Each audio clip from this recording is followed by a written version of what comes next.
Hello everyone and welcome back to the channel. Today we're going to be doing a comparison between the two Harry Potter collectible minifigure series, numbers 1 and 2. Series 1 came out in 2018 and Series 2 came out in 2020. I'm going to be going through a series of different categories, and I'm going to be ranking the series on their best in each one. The first is going to be price, followed by first appearance, rare appearances, common characters, duplicates, accessories. Finally, my personal opinion, then I'll tally it up in the final score. For each of the categories here, I'm going to give the score to either Series 1 or 2, and I'll be ranking them based on the best characters and, the best overall appearance from each, little section, and then I'll tally that up here and hopefully get a fair and accurate depiction of which series is better, in my personal opinion. So one thing I wanted to mention before we move on to the first category is I'm not going to be counting the 6 Fantastic Beasts characters from Series 1. All these guys here, they made the first series have 22 characters as opposed to the 16 that Series 2 has. So I'm going to be discounting these and only counting the 16 characters that were from the Harry Potter franchise. So that makes the series start out on an even footing. So we're going to get rid of these guys and pretend they did not exist. So without further ado, let's talk about the price. I'm going to use the Harry Potter minifigures to represent their given series for right now. The first series, retailing in 2018, cost only $3.99. That was back when Lego collectible minifigures were $4. But these guys in 2020 cost $4.99, $5. And while I love the minifigure line and I will never stop buying them, $5 is a huge pill to swallow. It's a full $1 increase, and for just a minifigure, that's quite a lot. So I'm going to have to give the first point to Series 1 simply because $4 is a much more reasonable price to pay for a minifigure.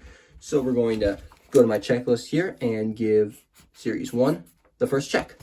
Now let's clear these guys out of the way and take a look at characters who had their first appearance in the CMF series. From Series 1, we have Dean Thomas, we have Cho Chang, Cedric Diggory, and technically Barty Crouch Jr. Now, Cho Chang and Cedric Diggory are no longer exclusive. However, in the year this released, 2018, there was no other way to get those two characters. So for right now, we're going to count them as this is their first and only appearance in the Lego line. From Series 2, we have Kingsley Shacklebolt, we have James and Lily Potter, and we have Moaning Myrtle, who has appeared in stickers before, same with these two characters, and we technically have Griphook. Now, I'll toss a picture up on screen of his first appearance. However, I really don't think it counts, simply because when you look at it, it's the exact same mold and print as the other goblins, and there's no defining features, and you really can't tell it's Griphook. This is an actual minifigure, but he technically did appear earlier, so I'm going to put him in the back, and he's not really going to count. Same with Barty Crouch Jr. right here. This is an alternate facial expression on the primary Mad-Eye Moody character. That's who this was, supposed to be and everything. So this doesn't really count as a new figure, considering we got him before. So I'm going to switch the head around and put Mad-Eye Moody in the back there with Griphook, and the two of them pretty much cancel each other out. Now that leaves 3 figures versus 4 figures. Now at the time I'm doing this, these 2 figures can be found in several other sets. I think 4 sets for Cho, and I think 3 for Cedric. So those go back here, and that leaves only these 5 minifigures completely exclusive to the CMF series, and that's 4-1 pretty much. So I think it's safe to say that for first appearance, I'm going to have to give the point to CMF number 2, because they have marginally more exclusive characters. However, it was pretty close before all these guys got discounted. Alright, and now let's clear these characters out of the way and take a look at all the characters who've only appeared in Lego form once before. We're actually going to keep Griphook here because he technically did appear back in a set from 2002. We're also going to bring back Mad-Eye Moody because Moody appeared once before in a set from 2005. From Series 1, joining Moody, we have Trelawney from 2004, Flitwick from 2010. These are the only 3 characters who appeared only once before from the first series of collectible minifigures. And then from Series 2, we've got Griphook over there. We also have Bellatrix Lestrange from her appearance in the Burrow in 2010. Then we have Fred and George Weasley from the Diagon Alley set back in 2011. Also from 2011, we have Professor Sprout. Now, all of these characters only appeared once before in Lego form, and most of their previous variants were rather good. Mad-Eye Moody definitely is a huge improvement just because of printing and the way they gave him a peg leg on what looks like the wrong foot the first time, which is a tad bit awkward. Trelawney also looks incredibly better with her, hair hat combo instead of just a witch's hat. Flitwick remains mostly unchanged and also came in the Advent Calendar set and will be coming in one of the upcoming sets in 2021. So I'm going to move him to the back because he's still, he appears in more than just one other Harry Potter set. Same with the Fred and George Weasley twins, because they also appear in this year's Diagon Alley set. They are not exclusive to this set and their last appearance. Professor Sprout will be coming in the book classroom herbology thing later in 2021. However, I've not seen that yet, so she still right now is exclusive to this series and the Hogwarts Castle from 2011. We also have Bellatrix Lestrange. She appears in this year's Burrow in addition to the series and the previous Burrow. So she's going to go in the back here, and that leaves 1 to 2, and I think I'm going to have to give this point to CMF 1 for a better diversification of the characters, because even if you look at all these as a whole, I mean, these two are pretty much identical. Griphook is almost pretty much a brand new appearance. And then we got Bellatrix in a set in the same year we got her in this series. So for rare appearances, just going to have to check off right there. So for common characters, I'm going to be going over characters that are common in the Harry Potter line, but don't fall under the duplicates category. From series 1, that's going to be Dobby the House Elf. We're going to have Lord Voldemort, and we're going to have Draco Malfoy. And then I'm also including this Harry Potter variant, simply because he's an outlier and doesn't quite fit in with the duplicates lineup. From series 2, all we have is Ginny Weasley, which is, kind of surprising, but also pretty good when you look at the diversification of characters and everything. So this version of Draco Malfoy actually appeared 3 times before in LEGO form, 2002, 4, and 10. So he's pretty common in his Quidditch robes. We've never gotten this variant of Ginny before. However, we did get 2 variants in 2010 and then 1 more this year. And actually 2 more this year, I forgot about Diagon Alley. For Lord Voldemort, we've never gotten him in green robes, but he did come in 3 previous sets. We have him from 2010 and 5, in addition to the LEGO Dimensions pack. Dobby only appeared twice before, in 2002 and 10. And then Pajamas Harry, we don't have a comparable variant. Most of the other Harrys have either been in normal sweaters or, Hogwarts Castle attire. So he is practically a first appearance for this iteration of himself. So overall, I think I'm going to have to give the point to CMF 1, simply because they have way more common characters. And even though Draco is incredibly, popular in that outfit, we do have Dobby for the first time in a long time. We got a great Voldemort, an exclusive variant for Harry, and we only have 1 Ginny variant over here, who I really think should have been in the Clock Tower and not in this series. So definitely the point is going to go to CMF 1 for common characters. We still have 3 more categories to go though, so let's get rid of these guys and talk about the duplicates. First up on the duplicate list is going to be Harry Potter himself. Let's drop this guy. We have the 2 variants from each of the series. He's going to be shortly followed by his friend Ron Weasley and Hermione Granger. Almost thought I'd throw her too. I've been throwing a lot of them. We also have Luna Lovegood, and we have Neville Longbottom, and then finally we have Albus Dumbledore. This is a lot of duplicate characters. However, it does make sense. I mean, not Neville, obviously, but Dumbledore, Luna, and the big 3 obviously make sense. So we're going to take a look at each of the characters here. I'm going to pick which one is better, and then whichever series has more of the better characters is going to get the point. So first up is going to be Albus Dumbledore. I really like this variant because of the exclusive hair hat combo. This one was reused later. I do just love the gray hair look here, but the white beard is so much more accurate, and we finally get this character with his robes as opposed to his legs from the Great Hall set, and the fox accessory here was through the roof. So I really have to drop this Dumbledore and say this was the best Dumbledore in both CMF series. Next up is going to be Luna Lovegood, and we got pretty much an identical variant of this girl back in 2010 on the Hogwarts Express set. Here we get a brand new lion hairpiece, an iconic character from an iconic scene that we've never seen before and wouldn't fit in anywhere else. And she also has a hairpiece to cover up if she's not wearing the lion headdress. So I think this character definitely is going to be my favorite of the Luna variants. Next up is going to be Neville Longbottom, and this variant, far superior. We get herbology robes, and it's just identical to Hermione Granger's robes. Like, there's only the tiniest bit of difference. So really, definitely going to say Neville Longbottom is much better. While we're talking about that, look at this. The legs are the same, and there's only a tiny little gap here. When you look at the 2 of them, they're so identical, it's ridiculous. I really dislike that immensely. So it's going to be the first L for the duplicate characters for Series 2. While we're talking about her, let's look at Hermione, and I'm still really sour on her robes. I'm really just gonna have to go with this character being the better variant here. I mean, actually, I might say it's a tie, because I really hate this variant just because how she was reused with Neville, but I do kind of think her clothes here are kind of bland, so I'm going to go with a tentative point for Series 1, put her down. Although it's more like half up, half down, so we'll do a half point for that for now.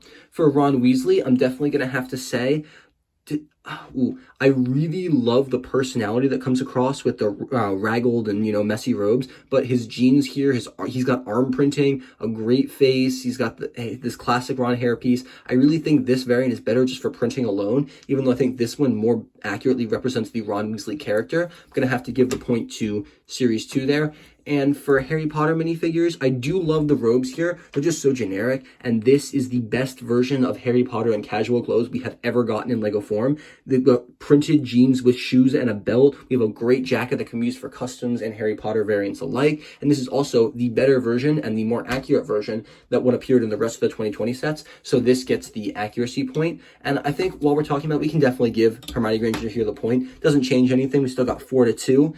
And that's definitely going to give Collectible Minifigure Series 2 the point for duplicate. So let's check that off. And it's going to be 3-2. CMF 1 is in the lead. So let's clear these guys out of the way. We're going to look at accessories next.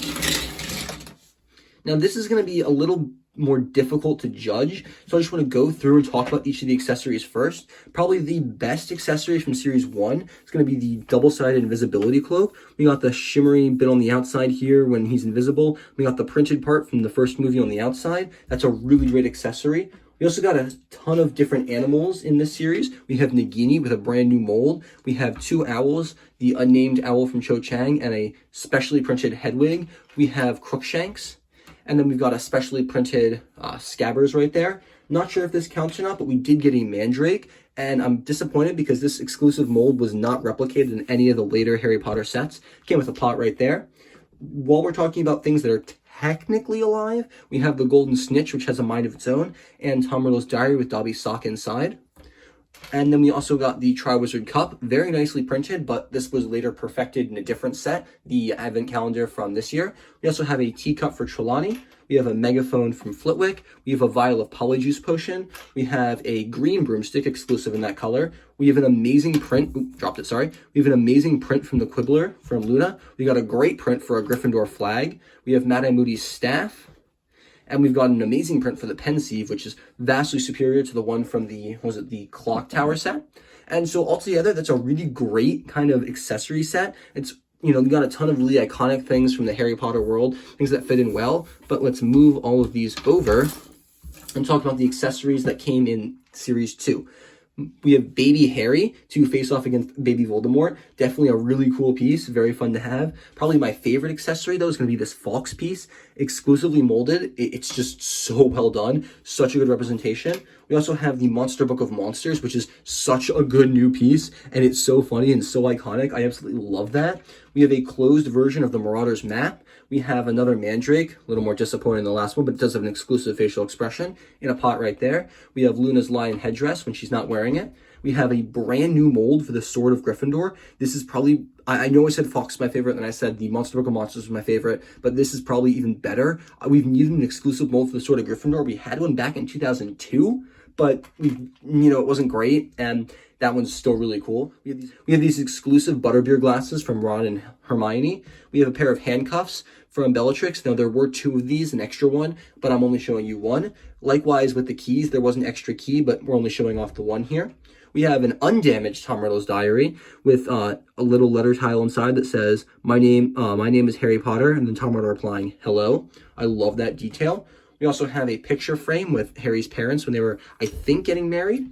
We have a briefcase for bets on the Triwizard Tournament for Harry, Crumb, Victor, and Fleur, Diggory, Crumb, and Potter. Can't see. And then I think these are either like snacks or little bets, packing peanuts. I'm not sure what that is, but it's a very, very nicely printed piece, and you can integrate that into tons of different things. We have another exclusive broom variant, although this did come in the Diagon Alley set in addition to here. We have probably the best ever copy of Advanced Potion Making. It's the Half-Blood Princess copy. There's a ton of Easter eggs and lettering, including the Septum Semper spell written inside. So that's perfect. Speaking of Bellatrix, we have her Azkaban prisoner tag right there with her lettering on it. We have an exclusive little cup here that later appeared in Diagon Alley with some chocolate for Ginny. Then the final accessory is going to be Myrtle's jump piece to make her floating like she's a ghost. And when you look at all of these together, I mean, it's hard to say which is better because they all have their charms, but I really do think Series 2 has an edge here just because of the sword. We got the Phoenix, we've got this awesome printed book, this book, the printed suitcase, the Monster Book of Monsters, the lion head, we got the closed version of the Marauders map, we got this picture frame, so many more prints as opposed to there were only 5 prints, for things that weren't animals. We got the Quibbler Flyer, which is really cool. We got the Gryffindor flag, the saucer, the book cover here, and then the print inside, and the pensieve as well. But here we have 1, 2, 3, 4, 5, 6, 7, 8, 9, 10, 11, 12 prints, and then the Harry, the fox, the sword. It's just overwhelmingly. I'm going to have to give the accessories point to Series 2. And that's going to leave us with a tie, 3-3. So it's really just going to come down to personal opinion. So let's clear out these accessories, take a look at all the characters as a whole, and I'll give my personal opinion, which will decide which is better overall. All right, and this brings us to the final part of our review. That's going to be the personal opinion. Now, you can see I've organized all these characters in my favorites to least favorite, starting with the ones I was most anticipating, all the way to the ones I really couldn't care about in the back. So in the back, you'll find like the Harry, Hermione, Ron, Neville, Dumbledore, Draco, Luna variants that, I already had. And up towards the front, you'll see the characters that I was like the most excited for. And that will have a lot to play into my personal opinion. You'll notice that this is where I draw the line for Series 2 for what I was really excited for. And this is going to be what I draw the line for in Series 1. So there were a lot more characters in Series 2. I was like, yes, I need those. Or yes, I'm so excited for those. And I think a lot of that was that we saw the leaked bags so early. And I had so much time to build my excitement for Sprout, for Griphook, for Myrtle, for Kingsley, and everything. For Bellatrix even, and I was really excited because I knew they were coming, whereas these guys, they did a lot of safeties, back row, Dumbledore, Draco, Voldemort, Luna, Dobby, Neville, and, it was characters that were very, very safe. Here they took a lot of risks doing Friend George, Strange Luna variants, some characters that are more obscure and everything. And honestly, I really, really think that my personal opinion is going to have to go to Series 2. Now, I love Series 1. It's one of the things that Harry Potter, the rebirth of the Harry Potter theme, is one of the things that got me back into Lego as a whole. Is like, I want to get all these. I want to make videos and everything. Harry Potter is really, started that, and this series was a huge instrumental part in all of that, but still Series 2 is, I think, just a little better, more molds, more accessories, some better selections of characters. They really knew their market and was able to fill in the gaps that some sets had and get some really good variants that fit in everywhere else. So honestly, I'm gonna have to go for personal opinion. It's going to be a check here, and that's 1, 2, 3, 4 checks to 3 checks. So the final score is going to be 3-4, with CMF number 2 pulling ahead in this comparison. Now, that's not to say Series 1 is bad.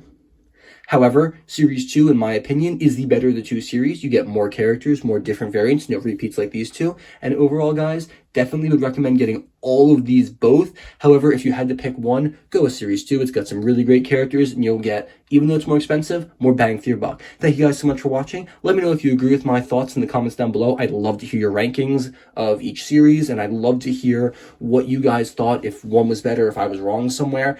Please let me know. But thank you so much for watching, and I'll be seeing you in the very next video.